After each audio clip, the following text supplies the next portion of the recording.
அமைச்சரவை மாற்றத்தில் ஹென்னாயோ கூட்டரசு பிரதேச அமைச்சராக நியமிக்கப்பட்டதை சர்ச்சையாக்கும் தரப்பினரை பிரதமர் சாடியுள்ளார். இனம் அல்லது நிறம் அடிப்படையில் ஒருவரை ஒதுக்குவது அதுவும் இந்த நவீன காலத்தில் கொடூரமான செயல் என டத்தோஸ்ரீ அன்வார் இப்ராஹிம் கூறினார்.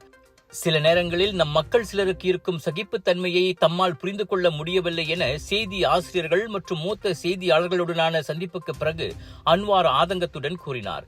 இளைஞர் விளையாட்டுத்துறை அமைச்சராக இருந்த டிஏபியின் ஹென்னாயோ அமைச்சரவையிலிருந்து விடுபட்ட டத்தோஸ்ரீ டாக்டர் ஜலேஹா முஸ்தாபாவுக்கு பதிலாக கூட்டரசு பிரதேச அமைச்சராக நியமிக்கப்பட்டார். அதே சமயம் ஜிஆர்எஸ் கூட்டணியின் தாவாவ் நாடாளுமன்ற உறுப்பினர் லோ சூ ஃபுய் துணை அமைச்சரானார். அவ்வமைச்சுக்கு 2 சீனர்கள் நியமிக்கப்படுவதா என பாஸ் கட்சி தலைவர்கள் கேள்வி எழுப்பியது குறித்து அன்வார் கருத்துரைத்தார். கூட்டரசு பிரதேச அமைச்சு வரலாற்றில் இதுவரை மலாய்க்காரர்கள் மட்டுமே அமைச்சர்களாக இருந்து வந்த நிலையில் முதல் முறையாக சீனர் நியமிக்கப்பட்டதானது தலைநகர் வாழ் மலாய்க்காரர்களின் உணர்வுகளை சீண்டும் செயல் எனவும் அவர்கள் கூறிக்கொண்டுள்ளனர்.